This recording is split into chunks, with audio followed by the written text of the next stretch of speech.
Good morning, garden friends. Today's the big day. The truck is empty, both inside and the bed. So I am going to Growers Outlet to start gathering up my spring plants. I have been waiting for them to open up because just looking at their inventory, they have many of the plants that I want to incorporate into my garden, and I'm getting some plants ahead of time for a major overhaul that we're going to be doing in the back garden area to tie it into our courtyard.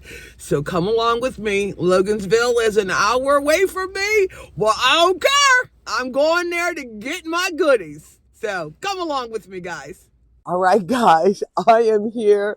The parking lot is starting to fill up, and it's only like 9:03. So let's go on inside. And like I said, I'm looking for specific spring flowers that I can add into my garden. But then I'm also getting some plants that for this project that we're going to be doing in the back garden area off my courtyard. I am so excited to be able to share that with you. So come along with me. Okay, so the first thing that I'm looking at, I am trying to find a topiary because what I want to be able to do is on the entranceway of the greenhouse, I'm looking at removing my wisteria, and I want to flank evergreens on the side. All right, now these are the Carolina Sapphire, Arizona Cypress topiary balls. But this is the only thing. They got a scent to them that I don't care for. So let's see about these other ones over here. Let's see what these guys are. I do like the texture of these. And these are Leland cypress. And let's see. They will get, ooh, how in the world would that get 20 to 30 foot? Okay, 15 to 20 foot tall and 8 to 10 wide. How does that happen? But those are gorgeous. Let me see what else they have in here that I can flank the entrance to the greenhouse without it being overpowering. I do like those spiros, but I'm thinking a ball would be more beneficial for me in regards to maintaining it. Oh, what is that over there? If it's a single, and look at all their violas over here. I am definitely going to get some of those to add that pop of color to line up the garden bed.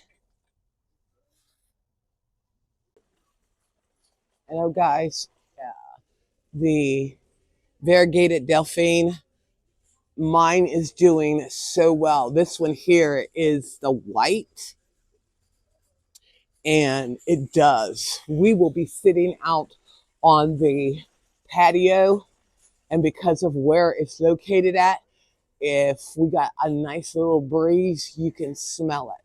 Now these guys are very temperamental, prefer part shade, and they will get what is it, 3 to 4 foot tall and wide, and they are for zones 6 to 8. Now these are the 3-gallon ones. The ones I ended up getting a year and a half ago were the small 1 gallon, and it has literally doubled in size. These guys are just so nice and very fragrant. Oh, look at these. You guys know I like to have butterflies in my garden.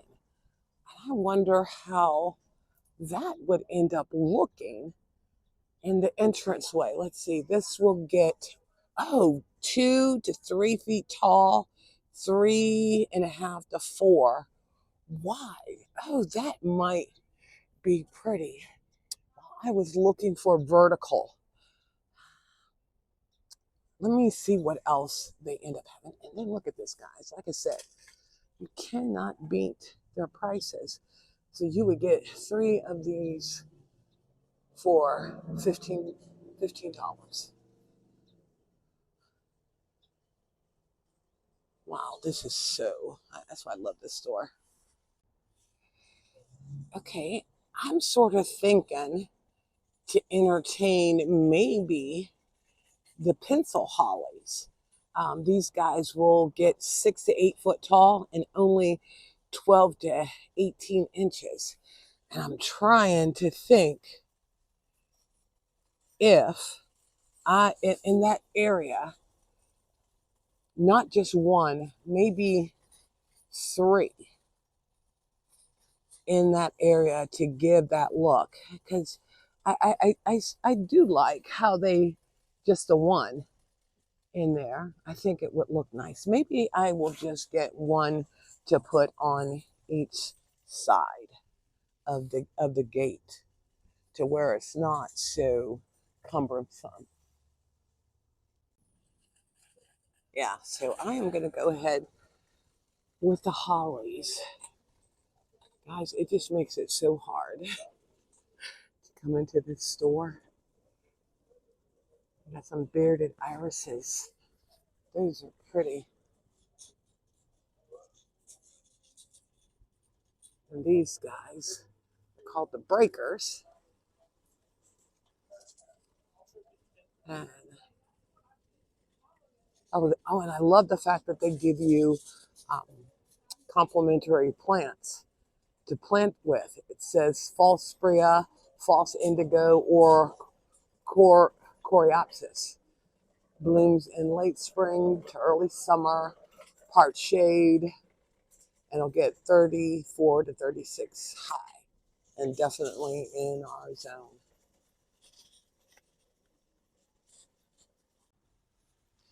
Now, the one thing that I am wanting to do, because of me placing the pencil hollies, is it'll give me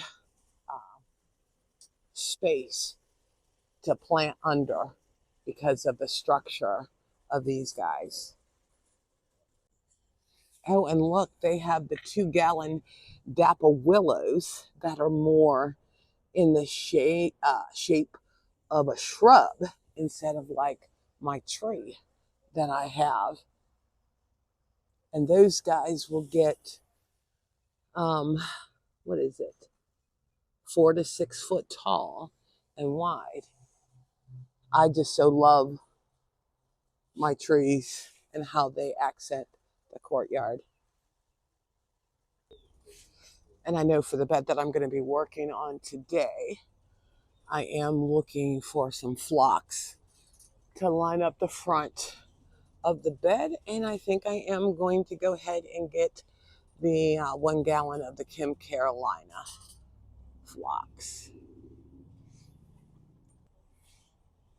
And the good thing about this, it grows 2 inches tall and 4 inches wide. Or is that feet? Guys, you just have to see the array of what they have in here.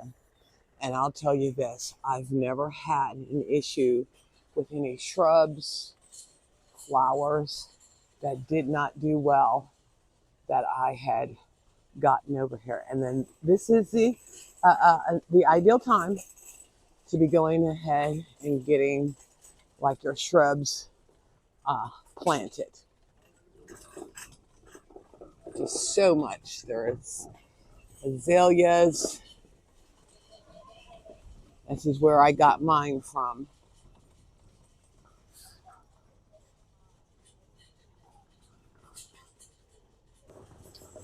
All right, now for this bed that I'm redoing, I want to get some dianthus. These guys are perennials.